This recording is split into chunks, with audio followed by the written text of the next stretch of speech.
Bé, bona tarda. Merci. Bona tarda a tothom. Iniciem avui una petita, que no és ni molt menys completa, retrospectiva homenatge a Chantal Akerman. Jo diria a una de les, en aquests moments, de les cineastes més actives, llúcides i transgressores del cinema europeu contemporani. La sessió d'avui és una sessió una mica com tot el cinema de Chantal Akerman, que desborda les barreres establertes entre el documental i la ficció, entre el cinema, el vídeo, la instal·lació, sempre està fora del que en diríem els marges i el políticament correcte. Doncs la sessió d'avui també és així, també la volem plantejar, i per tant jo només diré unes paraules, ja sabeu que m'agrada molt parlar, però procuraré ser breu, i passaré immediatament la paraula als nostres convidats, Dominic Paini i Chantal Akerman, els quals vull presentar tot seguit. Escolteu, jo i suposo que molta gent com jo, no sé si d'aquí, però en tot cas de la meva generació, vam descobrir una bona part del cinema modern amb la Chantal Akerman.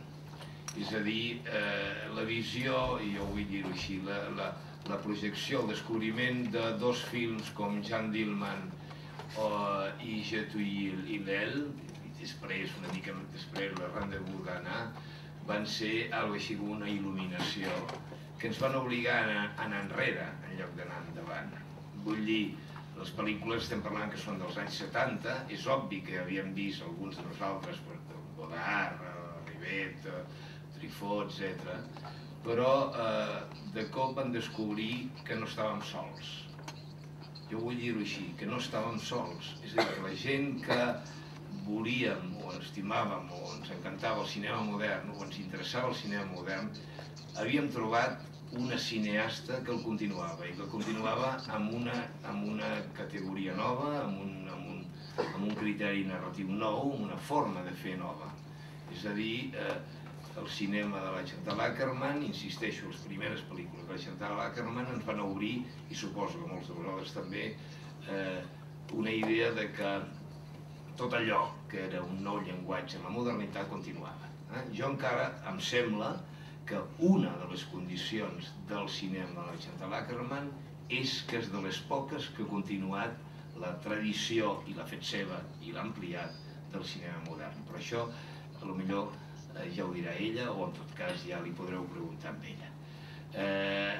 Però el que sí és cert és que el cinema de Chantal Akerman, aquesta idea de quotidianitat, d'autobiografia, de peça íntima que té bona part del cinema de Chantal Akerman, aquesta idea també de documentació de geografies, de fronteres que té la darrera construcció de Chantal Akerman, em sembla que són una de les propostes, insisteixo, més insòlites i més singulars i sobretot més transgressores, això ho vull repetir, que ha donat el cinema europeu contemporani. Tot i que ella faci pel·lícules als Estats Units, jo en diria cinema europeu, no només perquè ella sigui cineasta belga i treballant a França, sinó perquè a més és una mirada europea, encara que sigui una mirada europea en els Estats Units. Aquí hem començat una mica al revés i per tant potser molts de vosaltres no haureu vist totes les pel·lícules o algunes pel·lícules de Chantal que són fonamentals. Jo crec que el programa que us hem fet, que hem pogut fer aquests dies, distribuït en aquests dies, és el programa probablement el millor que es podia fer en el sentit del que estava disponible per un cantó i que no fos una retrospectiva arqueològica. Avui estrenem, i us invito a la nit a les 10 al MACBAS, s'estrena l'Alà, que és la seva última producció. Demà es farà Demain on Déménage, que és la penúltima o l'antepenúltima. Vull dir que hem jugat i alhora també es projecta Je t'ouille l'Ile, que a mi em sembla una peça mestra del cinema contemporani. És a dir, no s'ha volgut agafar només una arqueologia i tampoc l'actual, sinó fer una barreja. Per tant, us invito a que d'una forma desordenada, una mica caòtica, vegeu, si no ho heu vist ja, les pel·lícules de Chantal Akerman, perquè la tindrem aquí i l'hem d'aprofitar. perquè, i aquí ja vull passar la paraula, no és fàcil tenir a Chantal Akerman a Barcelona. A pesar que a ella li agrada molt els viatges, i viatja molt, no és fàcil tenir-la aquí. I jo, i no només jo, òbviament d'altra gent l'han perseguit molt sovint.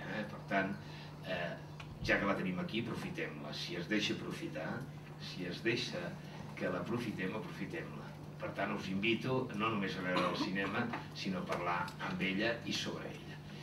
I jo he pensat des del primer moment que a part d'un debat que hi haurà demà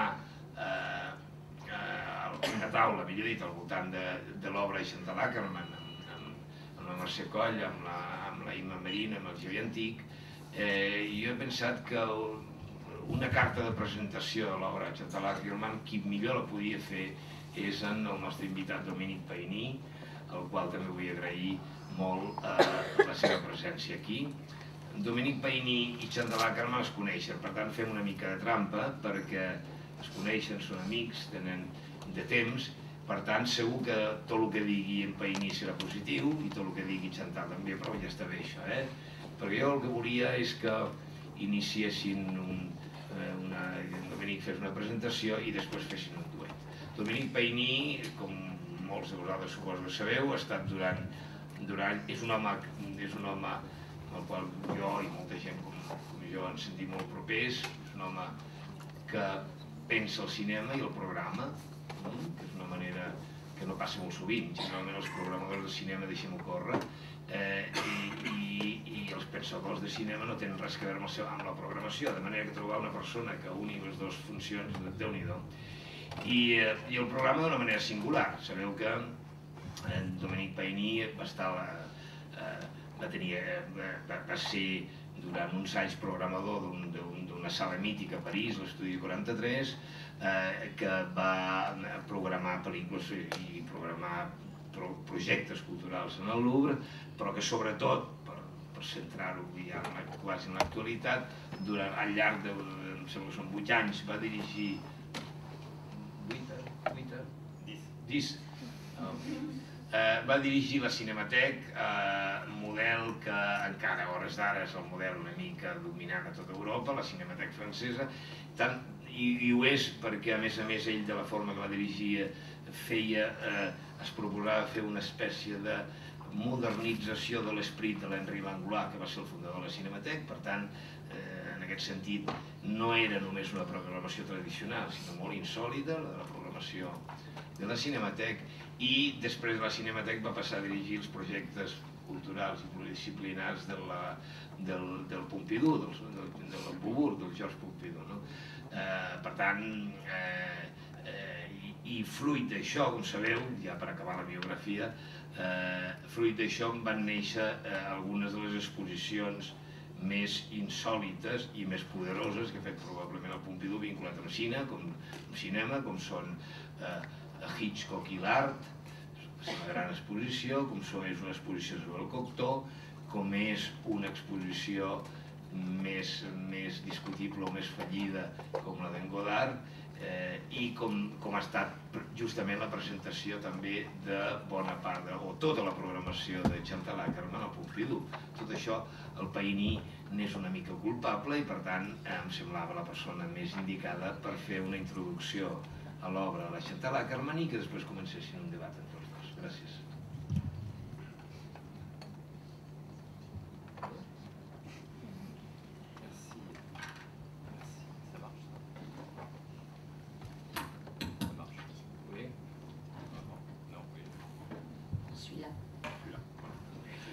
Ça marche, je crois que ça marche.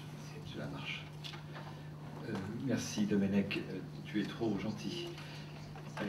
Je vais essayer de résumer très vite pour parler très vite avec Chantal aussi. Mais je crois que pour tous ceux qui n'ont pas vu tous les films de Chantal Akerman et qui n'ont peut-être pas vu ceux qui vont passer demain, c'est peut-être bien de donner un cadre. Et c'est cet après-midi que je me suis demandé ce que j'allais dire. Parce que depuis quelques jours que Domènec m'a demandé, j'étais très gêné pour comprendre l'œuvre qui est en même temps une œuvre extraordinairement cohérente, mais une œuvre très diverse, très diversifiée. Je suis sensible, Domenech, à ce que tu disais, moi aussi. Pour moi, Chantal a constitué un prolongement.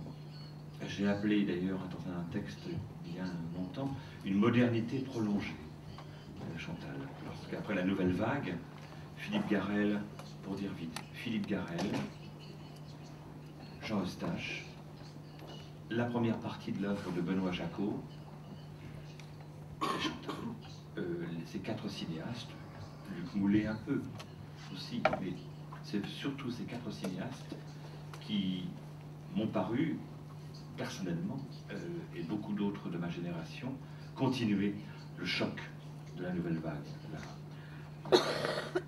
l'invention de la nouvelle vague. Elle a, Chantal, Philippe Garrel, Jacot un peu moins, mais Eustache, ont différé la mélancolie, ont repoussé la mélancolie de quelque chose que nous sentions s'achever à la fin des années 60. Par ailleurs, avec peut-être Ruiz, sans doute avec Godard probablement, Chantal a brouillé les frontières entre les arts.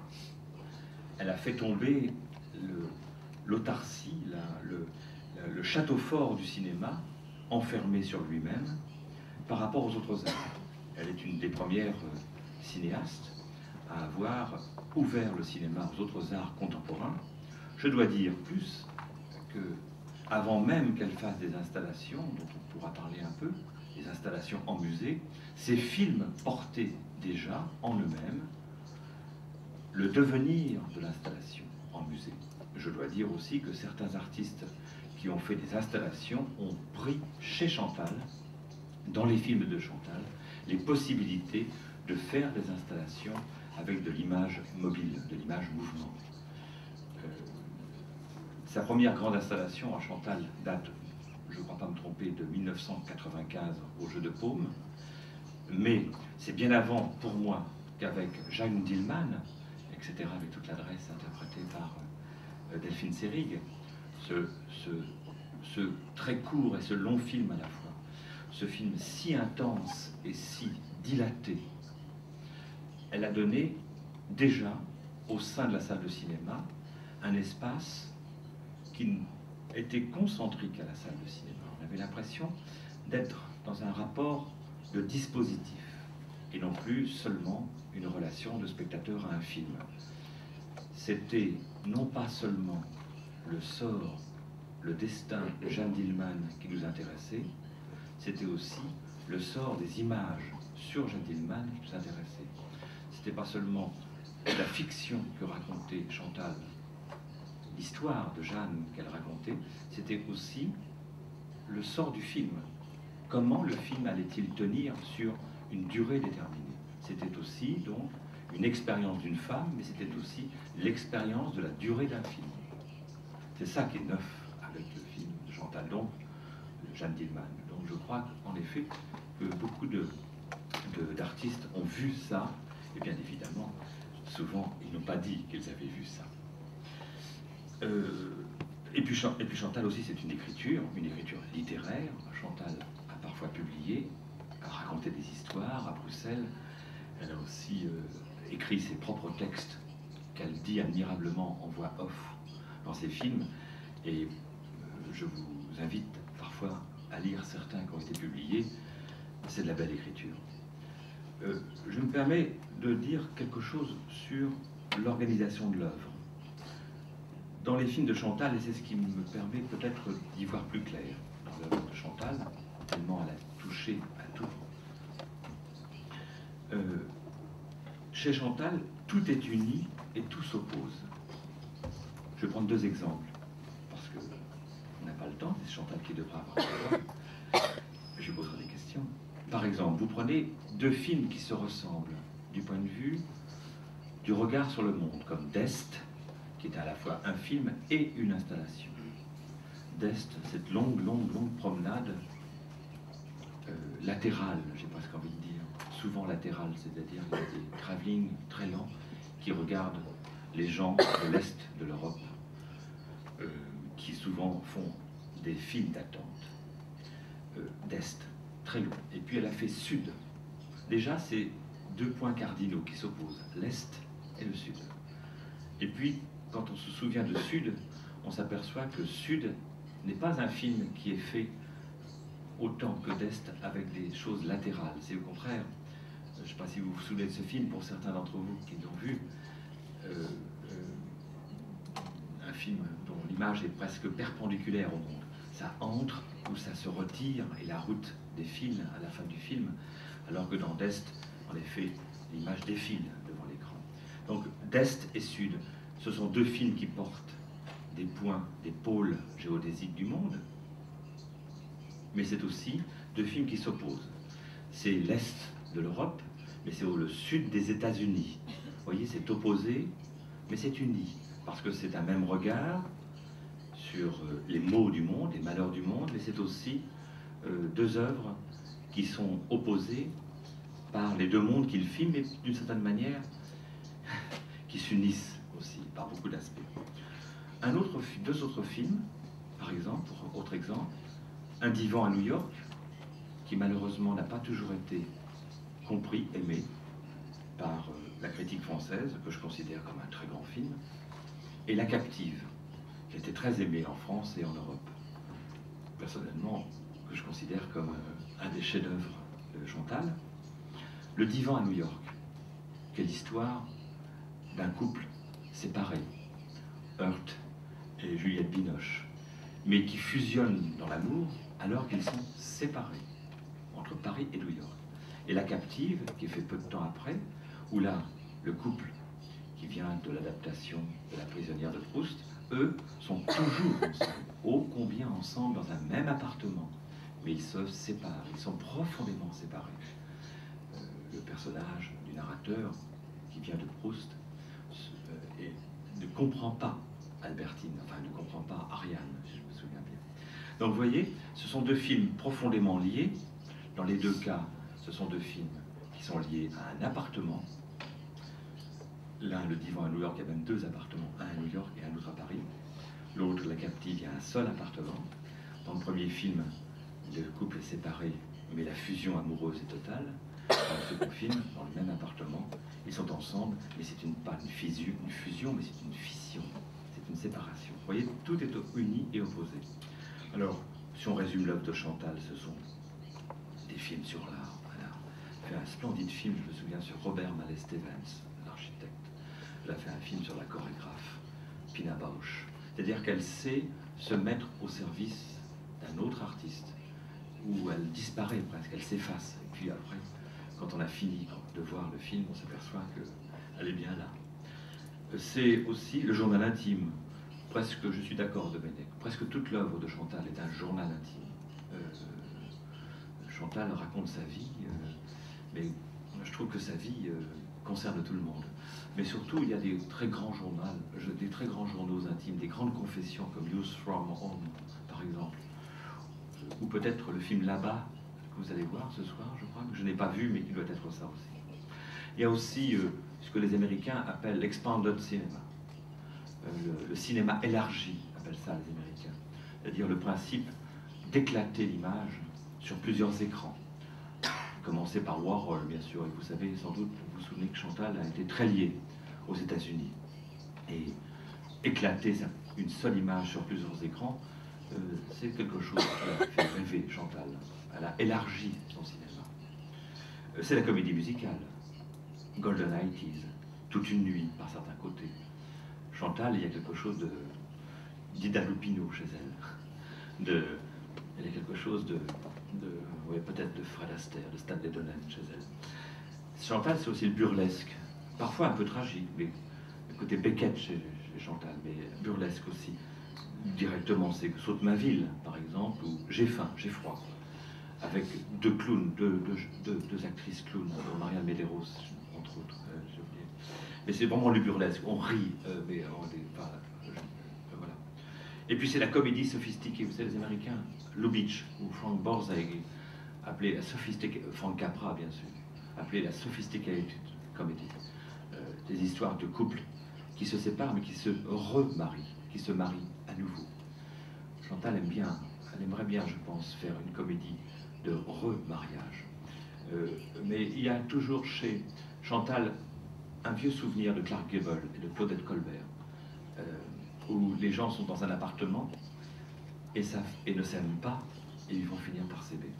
Ils ne se supportent pas, et ils vont finir par se supporter. Et donc, il y a chez Chantal quelque chose qui est très américain de ce point de vue. C'est ce que j'appellerais donc la comédie immobilière. Il y a une histoire, une fiction de Chantal, c'est toujours un appartement. L'homme à la valise, Demain on déménage, le film que vous allez voir demain. Je cherchais des films, des titres, le déménagement, les rendez-vous d'Anna, bien sûr, Jeanne Dillman, tout cela une affaire immobilière, d'appartement, le divan à New York, évidemment. Et puis, voilà. J'ai presque fini pour vous dire que j'aimais le cinéma de Chantal, que c'était le cinéma sans doute le plus stimulant aujourd'hui. C'était le cinéma qui permettait un nouvel âge du cinéma, de ne pas oublier l'écran de la salle de cinéma, même si parfois le cinéma trouve des nouvelles simèses, comme celle du musée.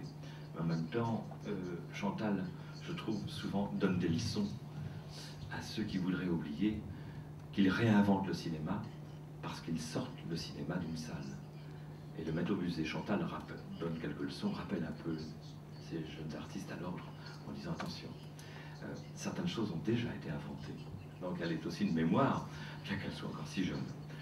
Voilà en un mot ce que je peux dire sur Chantal, qui a accompagné ma vie. J'ai eu Jean-Pierre Léaud d'un côté et j'ai eu Chantal de l'autre. L'une filme, l'autre pas, pour rappeler quelqu'un d'autre. Voilà, donc merci d'avoir eu cette patience de m'écouter pour résumer l'œuvre de Chantal. Je vais simplement lui demander, pour commencer, est-ce qu'elle a eu le sentiment, comme je l'ai un peu dit rapidement, ou Dominique l'a dit aussi, est-ce qu'elle a eu le sentiment d'appartenir à une génération, premièrement, première question, je vais articuler ma question. Est-ce qu'elle a eu le sentiment d'appartenir à une génération qui était un peu, qui venait un peu après une sorte de révolution, entre guillemets, et deuxièmement, est-ce qu'elle a eu le sentiment qu'elle avait un peu une mission vis-à-vis des parents cinématographiques qu'elle avait eu avant elle, qui était la nouvelle vague?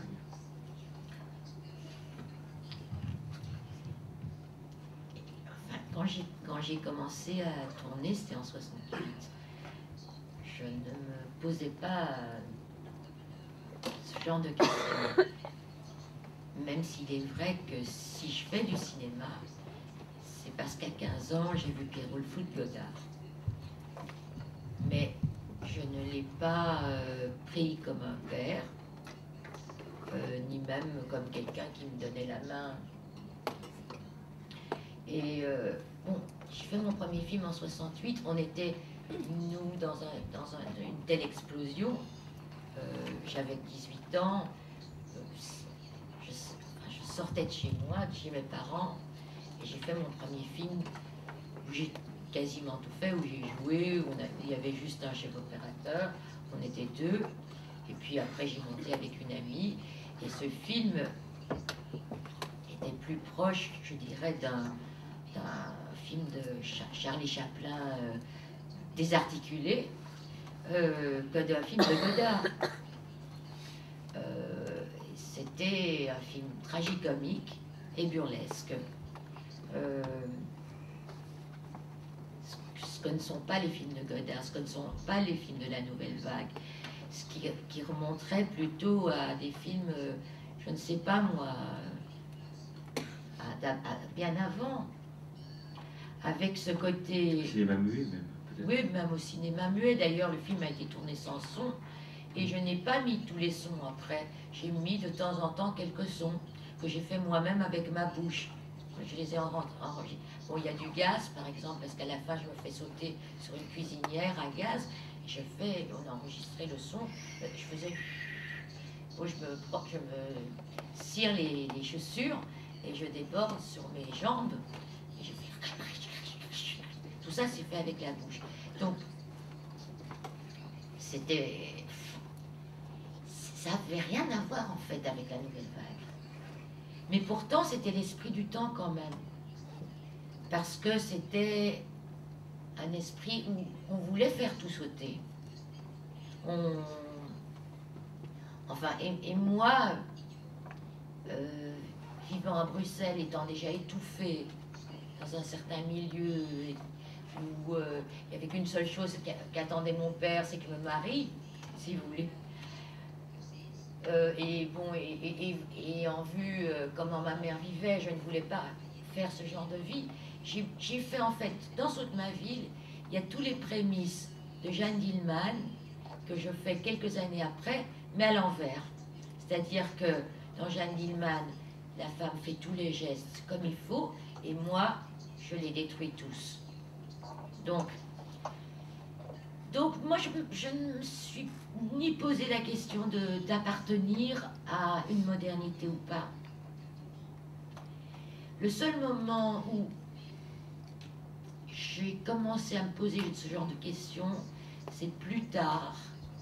Et ça ne se posait pas en termes de modernité ou pas, mais en termes de film narratif ou pas.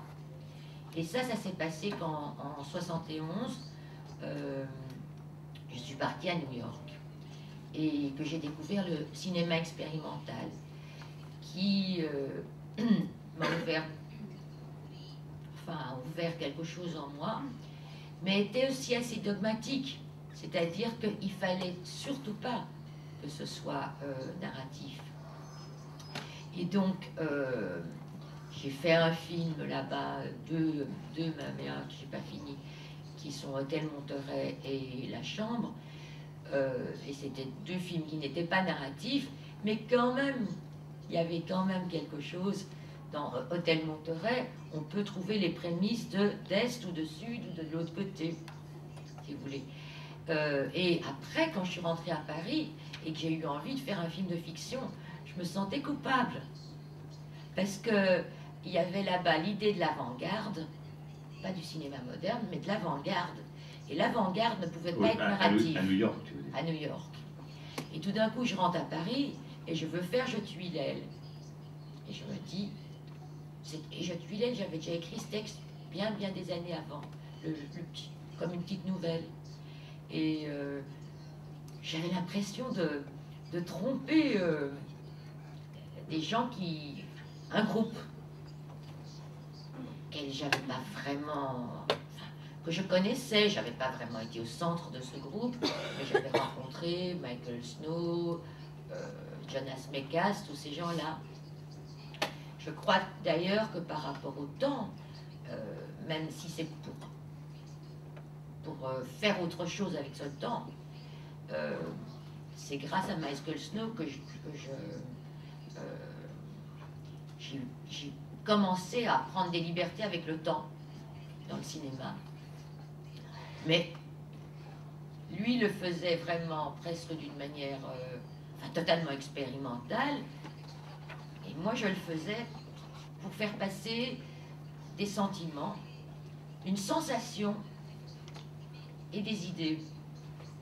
Donc j'ai détourné en fait Michael Snow totalement, si vous voulez, parce que Michael Snow, il fallait que ça reste abstrait.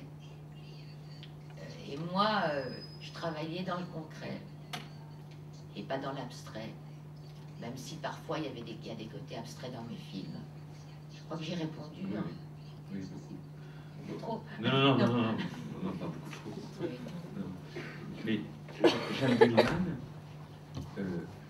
je continue. Hein. Jeanne Dillman, tu avoues Je tue elle et avant, bien sûr, mais Je tue elle et Jeanne Dillman. Est-ce que tu avais le sentiment vraiment? Parce que ce qui est très étrange, j'ai le souvenir que les rendez-vous d'Anna sont entre les deux. Non, c'est après. C'est News pour moi. Oui, c'est ça. Donc Juti, elle et Jeanne Dillman. Donc, tu avais le sentiment de faire des films narratifs. Ben, ça raconte. Écoute, en fait, c'est des films qui viennent de textes. Hein?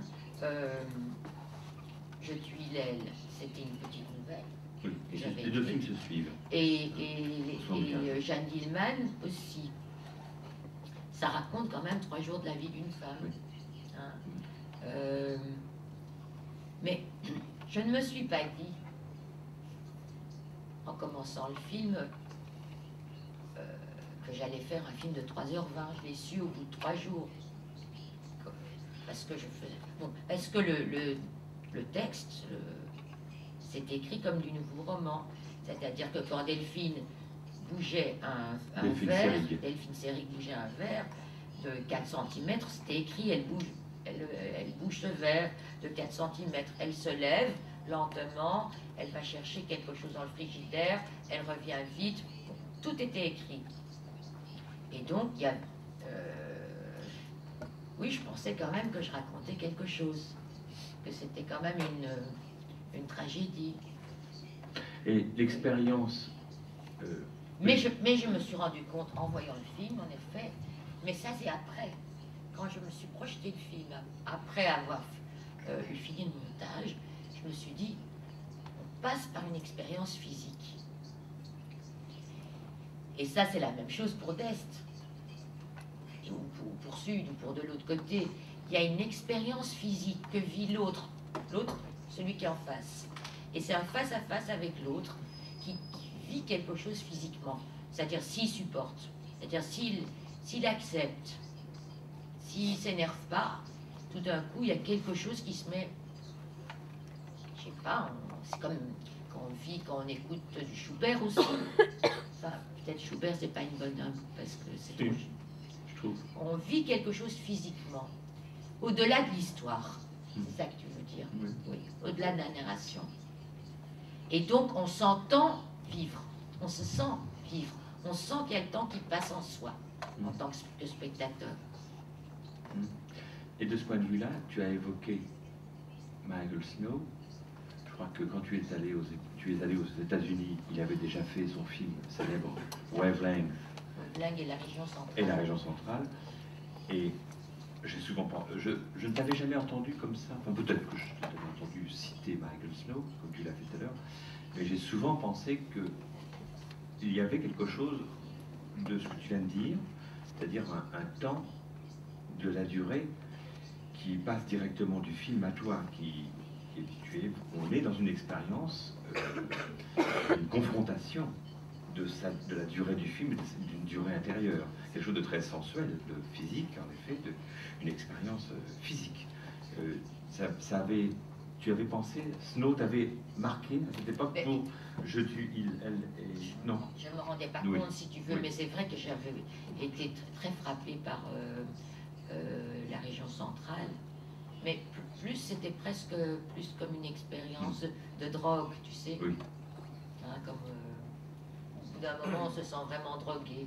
Tandis que moi, j'ai l'impression que la manière dont j'utilise le temps, on fait que chaque personne... Bon, qu'est-ce qu'on a dans la vie? On n'a que du temps. Et qu'est-ce que fait le cinéma commercial? C'est quand les gens disent qu'ils ont aimé un film, ils n'ont pas senti le temps passer. Hein, quand c'est un film commercial, ils n'ont pas senti le temps passer. Donc en fait, il y a 2 heures de leur vie qui leur a été volée.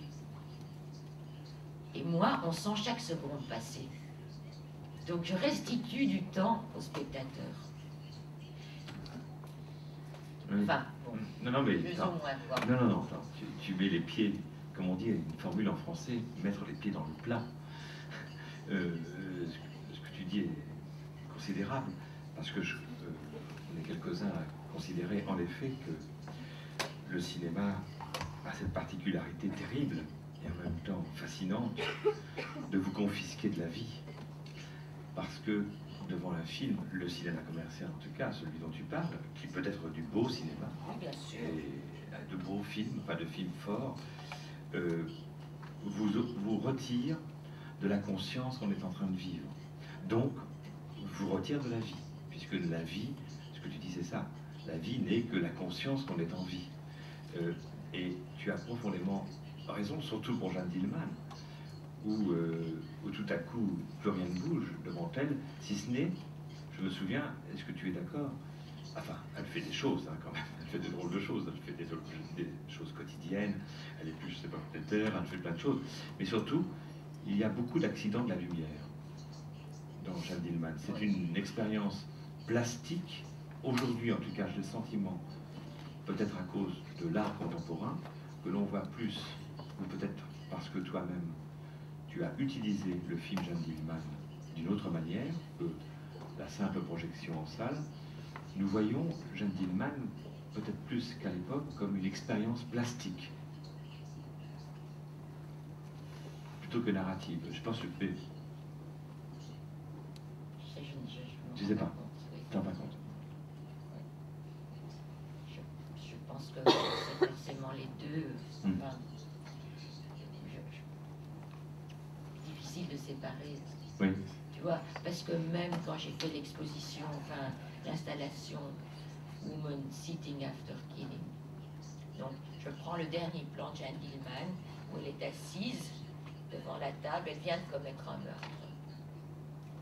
Et elle est assise et elle respire, assise dans la salle à manger, dans le noir, et il y a juste une lumière qui clignote, qui vient là, qui est de l'extérieur. Mais le titre fixe indique que c'est une femme, woman sitting after killing, c'est-à-dire une femme assise après un meurtre, après avoir tué. Et donc on ne peut que se raconter cette histoire-là, oui. Tu vois, avec le titre. Et donc elle est là, et elle respire, et de temps en temps elle bouge. C'est une narration. Oui. Tu vois. Bon, si j'avais pas le titre, non. Oui. Mais le titre, bon, c'est 7 écrans comme ça. Et c'est le même plan, mais il est décalé dans le temps. Oui, 7 écrans avec 3 de chaque côté et un au milieu. Un central, oui. Et normalement, on avance, on voit d'abord 1, puis 3, puis 5, puis 7. Mais c'est pour moi, voilà ce que c'est qu'une femme qui est assise. Comment peut être assise une femme après avoir fait un meurtre. Tu vois, donc ça devient une histoire. Alors revenons à ta carrière, si je peux dire, enfin, tu n'aimes pas ce mot-là, moi non plus, dire à ton œuvre. Est-ce que tu as eu très tôt l'envie, ou la conscience, ou le désir, ou le hasard, je ne sais pas, de cette alternance que j'évoquais tout à l'heure entre ce qu'on peut appeler des films de fiction et des films qui ne sont pas des documentaires. Je crois que tu es avec Chris Marker un peu avant toi, même pas mal d'années avant toi, mais après une grande arrêt, mais tu as vraiment inventé l'essai cinématographique. Tu fais partie des artistes qui ont inventé l'essai cinématographique. Le film comme une nouvelle, non pas parce que le film est court, mais parce que il a le ton de la nouvelle, c'est-à-dire qu'il n'est pas seulement un journal intime, une confession, mais il est une confession qui concerne tout le monde. Et il doute de la réalité. Il ne porte pas un jugement sur la relation qu'on a avec la réalité. Ça, c'est la confession. C'est un exercice du doute sur la réalité. Puis, tu dis aussi que tu as mal, ou tu dis que tu es heureuse. Hein. Et là, tu as cette série de films, et puis tu as la fiction. Est-ce que ça, c'est un... Pourquoi ça s'est passé comme ça? Est-ce que c'est un peu un parti pris souverain? Ou est-ce que c'est quelque chose qui s'est imposé de toi-même? Cette alternance. C'est unique. Hein. Oui. Au début, c'est le hasard. Enfin, le hasard. Au début, bon, après Jeanne Dielman, et Lina, et... L'INA, c'est l'Institut National Audiovisuel. Voilà. Et la ZDF m'ont proposé de faire un film... Et c'est la télévision suisse-allemande. Ce que je voulais. Et j'avais déjà eu l'idée avant, quand l'avion atterrissait à New York pour la 3e fois, je crois, je sais pas, je me suis dit, j'arrive à New York et ma mère va de nouveau m'écrire ses lettres. Et donc, ça a fait comme... Des News from Home. News from Home. Et alors, comme ils avaient je ne sais plus combien d'argent, un peu d'argent, et je me suis dit, ben, je peux enfin faire ce film-là. Et puis c'est vrai que la fiction est quelque chose de lourd. Lourd. Lourd à porter, quoi. Lourd financièrement, lourd à organiser. C'est comme une bataille, quoi. Chaque jour, on doit faire X nombre de plans, etc. Tandis que quand je pars comme ça, faire un film comme d'Est, je pars. Je ne sais pas ce que je vais filmer. Je ne sais pas quelle route je vais prendre. On est à 3 ou 4. Je dis tourne à gauche, tourne à droite. Tout d'un coup, je vois quelque chose que j'ai envie de filmer. Je dis arrête la voiture. Boum, je sors la caméra, on filme. Il n'y a pas ce truc où on est forcé par un plan de travail à... Et puis les acteurs. Et les acteurs. Et c'est quelque chose qui, par moments, est presque trop héroïque. Est trop contriving, comment on dit ça, ce mot en anglais. Contraignant. Contraignant, c'est de faire des films de fiction. Et il y a une telle liberté dans les autres films, et un tel plaisir. Et puis là, le dernier film que j'ai fait, bon, il est ce qu'il est, enfin moi je l'aime, mais je l'ai fait toute seule, avec ma petite caméra DV. C'est un producteur qui voulait absolument que je fasse un film sur Israël. Ce n'est pas un film sur Israël, c'est encore un film sur moi. Mais j'étais dans mon appartement, j'ai mis la caméra, j'ai commencé à filmer ce que je voyais. Et puis, je suis revenue à Paris et j'avais X nombre d'heures de rush. Et j'ai dit à ma monteuse, où il y a quelque chose, où il n'y a rien, on verra bien. Mais cette liberté-là, c'est extraordinaire. Si vous voulez, moi je vais continuer à faire des films de fiction parce que j'ai envie de faire de la fiction aussi. Mais les contraintes des films de fiction me semblent de plus en plus insupportables. Et parfois me font moins bien faire les choses. Pour qu'un film de fiction soit réussi, il faut que tous les éléments concordent et se mettent ensemble. Il suffit d'un élément qui ne concorde pas et on peut ne pas s'en apercevoir parce qu'on est tellement occupé. Et le film n'est pas ce qu'on voulait et le film est à côté. Et après on souffre. Et après on souffre longtemps et on se dit qu'on n'est pas fait pour faire ça. Parce que même après avoir fait tant de films, quand je fais un qui est moins bien, je me dis je ne suis pas faite pour faire ça. Et je retombe et il me faut un long moment pour remonter. Et alors, je me sauve souvent en faisant un film hors fiction. Et après, souvent, s'il a été bien, je peux me relancer.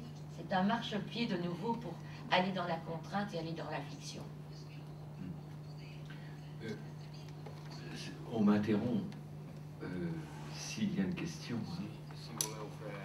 J'ai encore beaucoup de questions pour vous, Chantal, mais vous pouvez intervenir pour ceux qui ont vu d'autres films de Chantal Akerman et me remplacer volontiers. J'ai encore d'autres questions, rassurez-vous. Oui, monsieur la droite.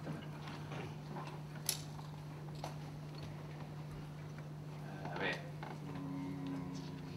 jo li preguntaré, o li volia preguntar per la influència que poden tenir aquests films inacabats o aquests films truncats que s'han perdut pel camí en la seva obra. I penso si, per exemple, l'Avà té alguna d'aquell projecte que em sembla que havia tingut bastant avançat, d'un film sobre Orient proper, sobre Orient Pròxim i Palestina, que em sembla que havia projectat per la cadena Arte, o què ha quedat, per exemple, d'aquells projectes d'adaptar l'obra d'Isaac Singer, l'escriptor americà. Com aquesta idea de lo inacabat, de lo fragmentari, ha quedat a la seva obra i de la mateixa manera també el Dominic Paigny, com pensa que aquesta idea recorre també aquest concepte del cinema com a art modern, que crec que ell també ha teoritzat i escrit sobre això.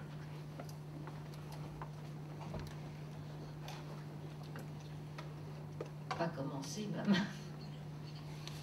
Quelle question? Non, c'est une question immense, importante. Écoutez, je ne sais pas. Je vais vous dire une chose par rapport au Moyen-Orient. Quand j'ai été voir Thierry Garel, Que le responsable de la production Voilà, de la d'Arte, télévision Arte.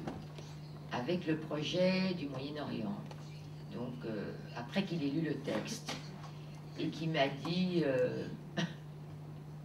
le texte est un sac de plombier, c'est-à-dire bon, ça brinque-balle de tous les côtés. Oui, les outils en désordre. Les outils en désordre. Et donc il m'a dit je vois pas ce que tu vas faire. Je dois avouer maintenant, je me suis pas battue. Et je crois que j'étais soulagée. Parce que, si vous voulez, après, quand j'ai écrit un autre texte pour de l'autre côté, et que c'était un texte mieux construit, il m'a dit « Oh, c'est tellement bien écrit que c'est même pas la peine de le faire. » Là, j'ai crié sur lui. Et je me suis battue. Parce que je voyais comment j'allais faire le film. Enfin, je sentais. Et donc, il a fini par dire oui. Je pense que si je m'étais battue pour le Moyen-Orient, il m'aurait dit oui. Mais en fait, quand il m'a dit non, je pense, je dois vous dire, je ne l'ai jamais dit à personne, parce que certainement pas à lui ni au producteur qui toujours est dans le regret que ce film ne se soit pas fait. Je crois que j'avais peur de faire ce film. Alors, c'est ce même producteur, Xavier Garniou, qui m'a demandé de faire sur Israël. J'ai pas fait un film sur Israël. J'ai de nouveau fait un film d'appartement. Et j'ai pas seulement fait un film d'appartement, j'ai fait un film où, dans l'appartement, il y a une sorte de store en paille, fine paille comme ça. Et c'est à travers ce store qu'on voit ce qui se passe en face. Et c'est comme... Et alors, j'ai mis du son où on m'entend, moi, marcher, faire du bruit, boire un verre d'eau, n'importe, taper à la machine. Et donc, ce son est à l'avant de tout ça. Et donc, ce son, j'espère que la projection sera bien et que ce sera une pièce. Parce que ce son, il est comme s'il était à côté de vous, moi. C'est comme si j'étais avec vous. Et que vous êtes devant un écran, et qu'à travers cet écran, on voit ce qui se passe par la fenêtre. Vous verrez. Et puis, en effet, je parle de ce que c'est de moi, dans le film. Et de ce que c'est qu'être une fille juive qui aurait pu naître en Israël, mais qui n'est pas née en Israël, qui aime Israël, mais qui ne veut pas vivre en Israël, qui n'arrive pas à sortir de chez elle, parce qu'elle a une prison intérieure, plus mentale que réelle. Vous verrez. Alors, je ne pense pas que ça puisse, comment dire,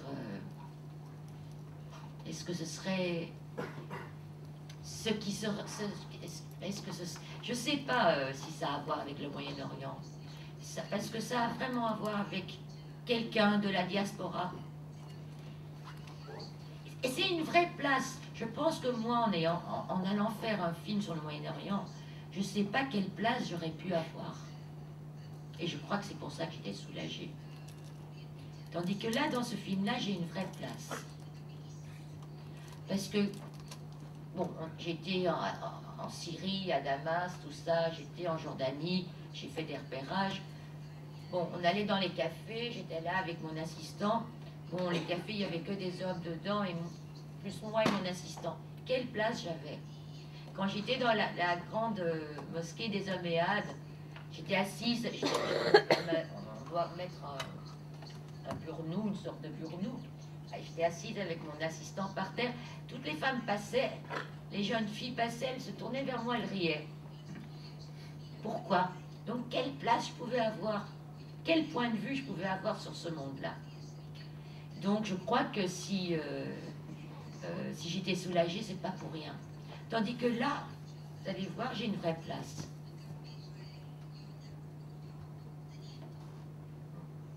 Un petit mot pour...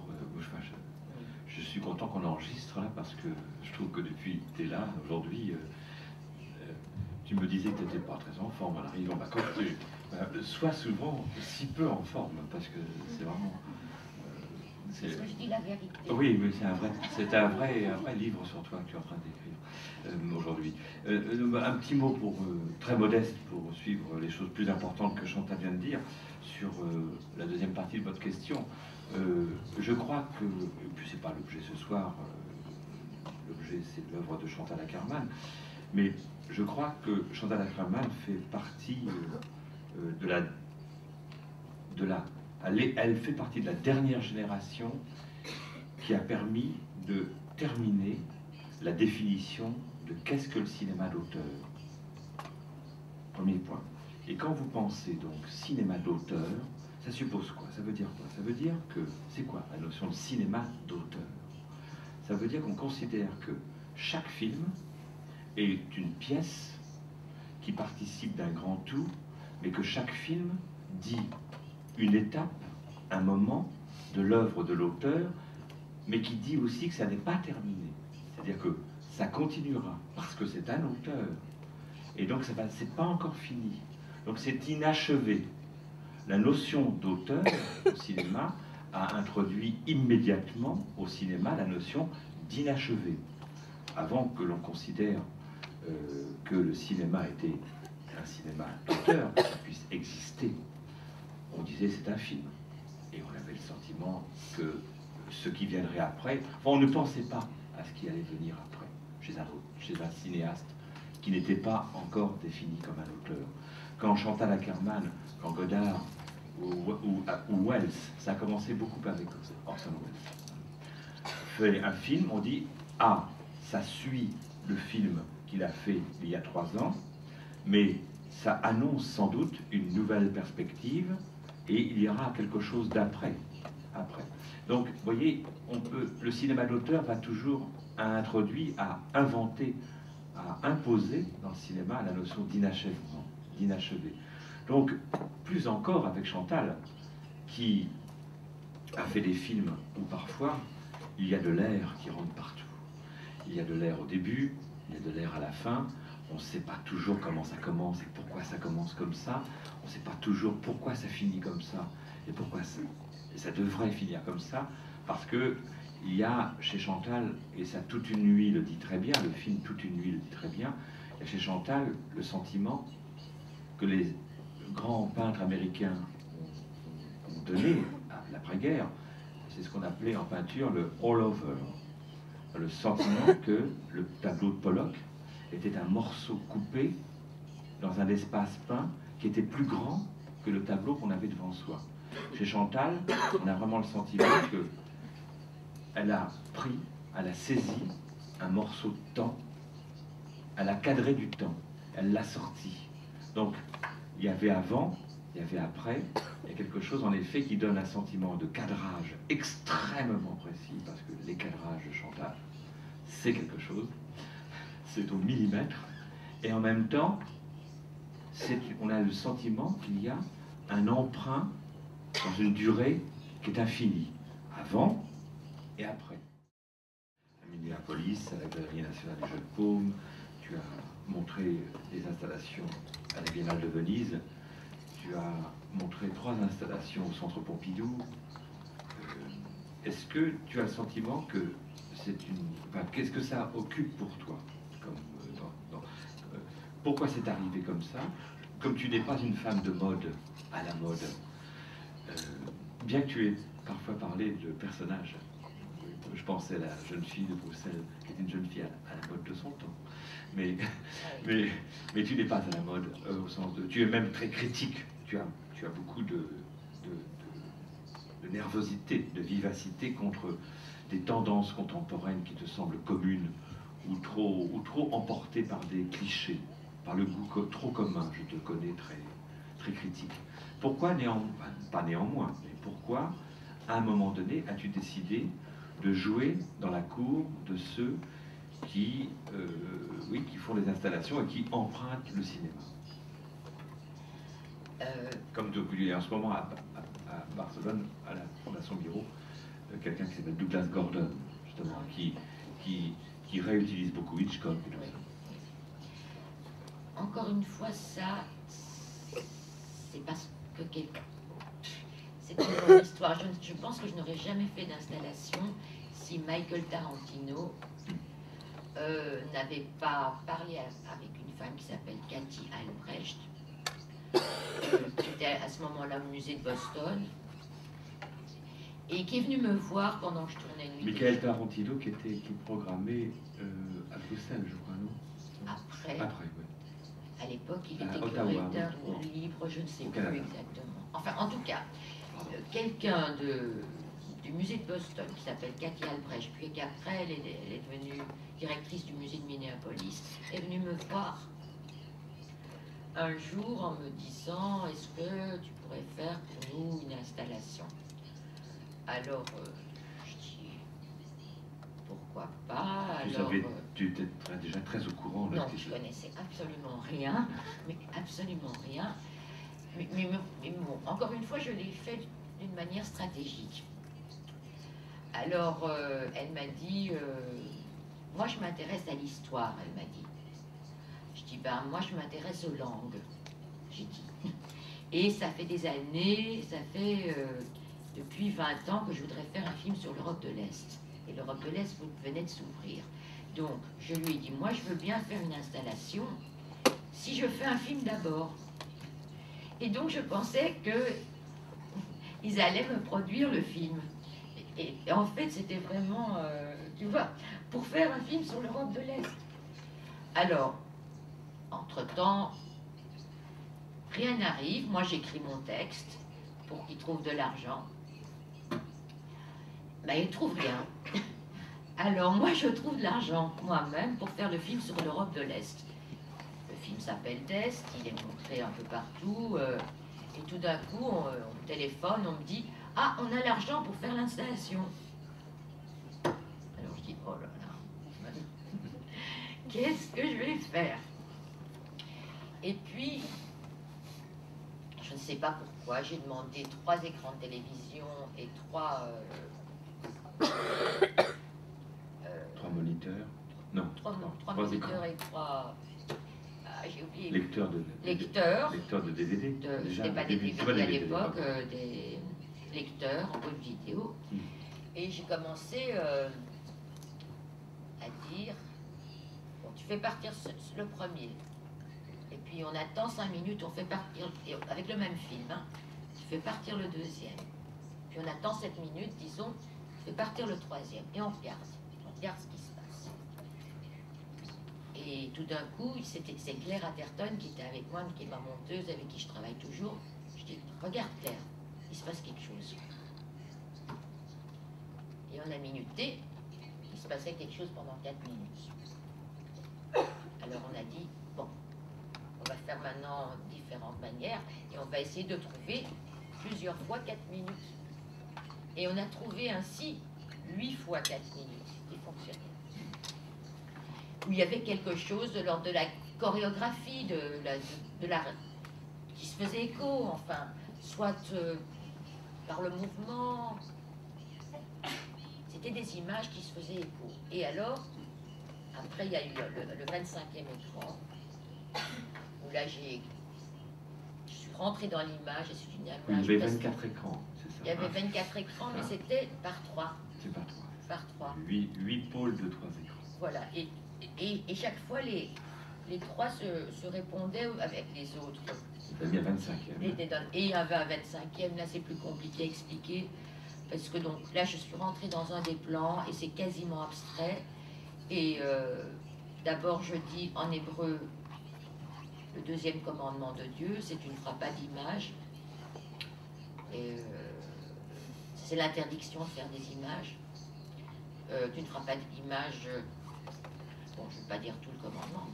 Et puis, je le dis d'abord en hébreu, puis en français, et puis je lis un texte, et derrière il y a une musique, une musique de Yom Kippour, du Kol Nidre qui s'appelle, qui est joué par le violoncelle, et c'est un texte très très dur, qui parle des camps en fait, sans que ce soit jamais dit. Voilà. Donc voilà. Mais ce que j'ai aimé, voilà pourquoi j'ai continué à faire, pourquoi après ça m'a donné envie, c'est qu'il y avait de nouveau, ça c'était nouveau par rapport au film de fiction, il y avait quelque chose de ludique. On cherchait, c'était complètement, oui vraiment ludique. Enfin bon, évidemment j'ai fait ce film d'Est. Sans le film, je pouvais rien faire. Tu veux dire que c'était ludique, que tu avais le sentiment de retrouver quelque chose de l'époque de Saute-ma-Ville, enfin des années 60. Oh, je réinventais quelque chose que je connaissais pas. Je connaissais pas. Je m'imaginais pas. Pourquoi j'ai dit, mets ce film-là maintenant et celui-là dans 5 minutes et celui-là Oui, ça dans devenait 7 expérimental. minutes. C'était une intuition, voilà. Ouais. Et ça, c'est léger. Et c'est imaginatif. Et donc, ça m'a donné envie de continuer à trouver d'autres idées. Et voilà quoi. Et c'est pour ça, mais si on ne m'avait pas demandé, je ne connaissais absolument rien moi, au monde de l'art. Et après, c'est tellement comique que Catherine David, qui était au jeu de paume, elle m'a téléphoné, elle m'a dit, tout le monde demande qui est cette nouvelle jeune vidéaste. Personne ne faisait le rapport avec moi. Oui. Mais c'est vrai que c'est arrivé comme ça, parce qu'on m'a demandé. Mais ce Michael Tarantino m'avait déjà demandé avant et avant. Parce qu'il disait en effet que mes films faisaient penser à des installations. Mais moi, j'en étais absolument pas consciente.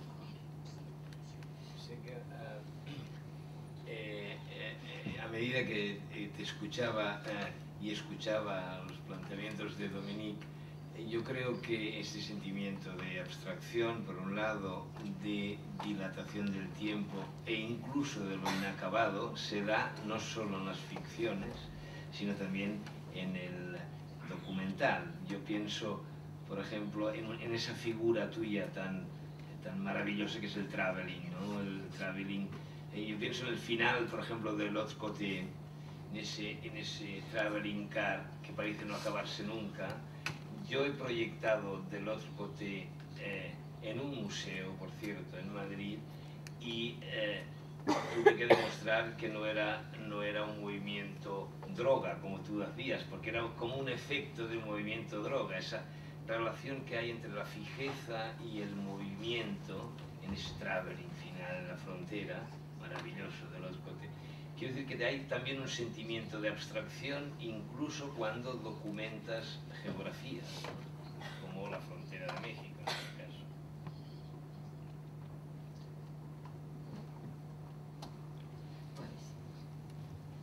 Je joue un peu avec les deux. Oui, comme déjà dans Hôtel Monterey, à force de rester devant quelque chose, ça se perd dans l'abstraction et puis ça revient dans le figuratif. Ça joue avec les deux. Voilà. Il accorde le temps d'une question, sans doute. Est-ce que vous avez encore une question? Parce qu'on va parler peut-être un peu de 3 mots d'autres pour la programmation après. Est-ce qu'il y a encore une question parmi vous?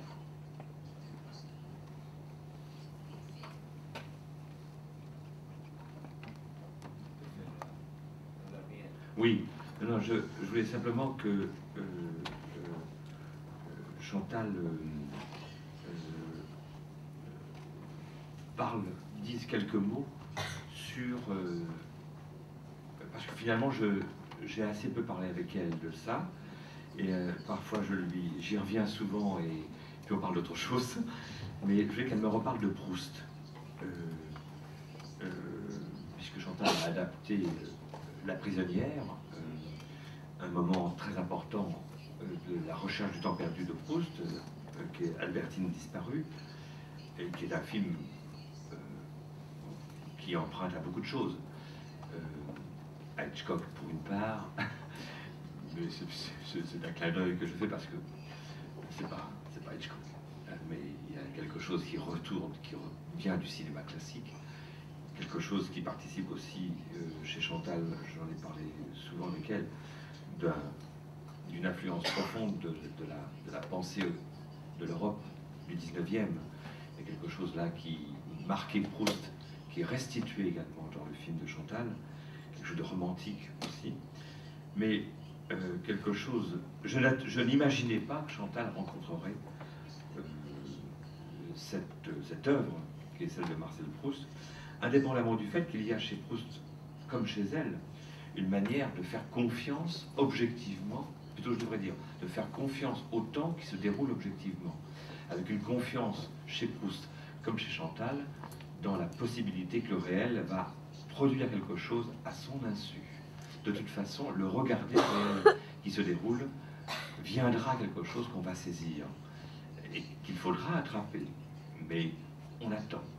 Il y a probablement quelque chose comme cela dans l'observation de Proustienne, comme dans l'observation de Chantal, quelque chose de comparable.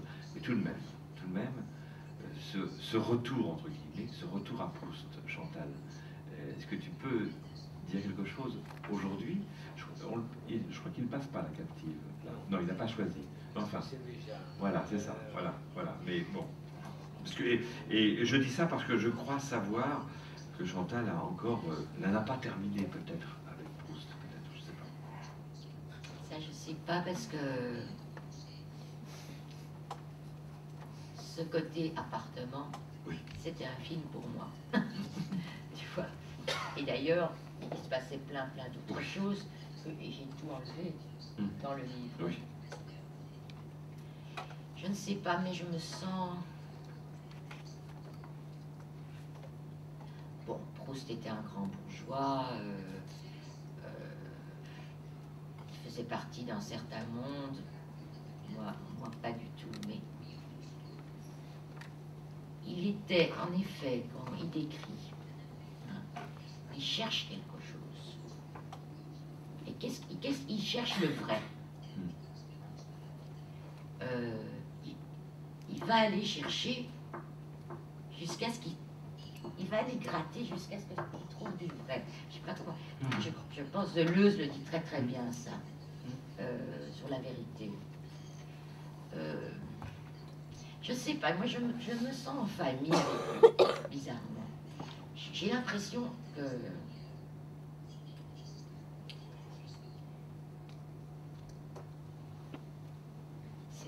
C'est prétentieux comme tout, mais... bon... Oui, je me sens de sa famille. Bon, Proust est un des plus grands écrivains au monde, donc je ne veux pas me comparer, mais je me sens bien avec lui.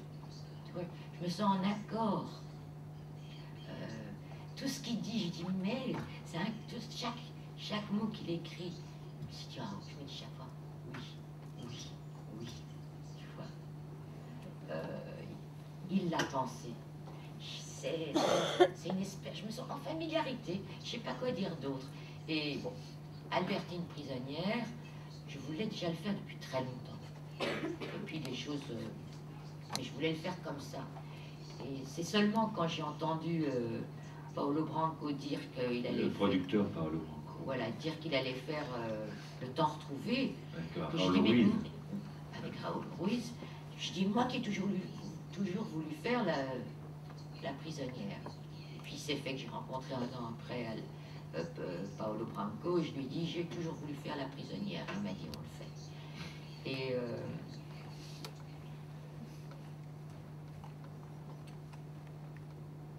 Et puis, bon, ce côté de cet homme obsessionnel, il est presque proche de Samy Frey dans L'Homme à la valise, au fond. Si tu veux, mais le personnage il peut aussi être proche de Delphine, dans Jacques Guillemot, oui. qui est aussi obsessionnel. À part que c'est un autre type d'obsession. Mais tu vois, bon, Enfin, je ne sais pas, ça c'est des comparaisons peut-être un peu faciles. Mais quand j'ai écrit le scénario, j'ai été aidée par Éric de Kuyper, quand c'est moi qui écrivais. Quand j'ai eu fini l'écriture, je me suis dit, je ne comprends rien. Je ne comprends rien à ce que j'ai écrit. Et je me suis dit, c'est pas grave, faisons confiance. Et je comprendrai quand le film sera fini. Quand le film a été fini, j'ai regardé le film, j'ai dit, c'est toujours aussi opaque, mais c'est l'opacité même du film qui fait sa force. Et je me dis, voilà. C'est son énigme. Oui. Avant de se séparer, un dernier mot sur le film, ton dernier film de 2004, ton grand long métrage, Demain on déménage, qu'on présente bientôt. Voilà, demain. Tu dis un mot où le film a été un peu douloureux ou compliqué à faire parce que des acteurs nombreux, une direction d'acteurs compliquée quand même, c'était pas facile. Non, mais je le referais différemment si je devais le recommencer. Oui. Donc j'ai pas envie. D'accord. Voilà. D'accord. Bon voilà, peut-être vraiment avant de... Meilleure façon de saluer Chantal Akerman, peut-être une toute dernière question, si quelque chose vous avez envie. Voilà. En tot cas... C'est ça. Voilà, il y a peut-être... Oui, voilà, une dernière question. Sí, per aprofitar. Una mica reprenent, ja que ha sortit la Captif i el treball amb els actors, una doble qüestió. Aquesta idea, aquesta condició espectral una mica, aquesta naturalesa fantasmal que recorre la Captif, que a mi em sembla que també està a pel·lícules com Test o Shoot o De l'Autre Côté, si realment és una qüestió que tu, Chantal, et planteges, aquesta idea de, aquesta mena de fantasma que plana sobre una part de la teva obra, fins i tot a Histoire d'Amérique, a mi em va semblar que hi havia aquesta idea per allà flotant, aquesta idea de fantasma, i arran de Demain on déménage i del treball amb els actors, a mi em sembla que amb el treball amb els actors, en el teu cas hi ha primer una qüestió d'elecció dels actors i sobretot de treball sobre el cos dels actors i no de treball sobre la psicologia, sinó més sobre el cos i sobretot partint de la idea d'elecció, de la justa elecció de l'actor, a vegades molt, que pot semblar fins i tot curiosa en alguns casos. Res, també preguntar-te per aquesta idea del treball amb l'actor des d'aquesta perspectiva potser també més pròpia d'un cinema modern que d'un cinema evidentment clàssic.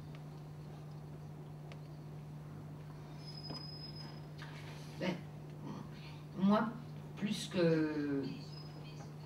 jouer, je demande à un acteur d'être là, que la présence. Et par exemple, ce que j'ai adoré dans le film Last Days, l'acteur blond là. Le film de Gazon. Voilà, il est là. Tu le sens, je ne sais pas, comme moi ça m'a très très fort frappé. C'est pas que je suis tellement folle des autres films,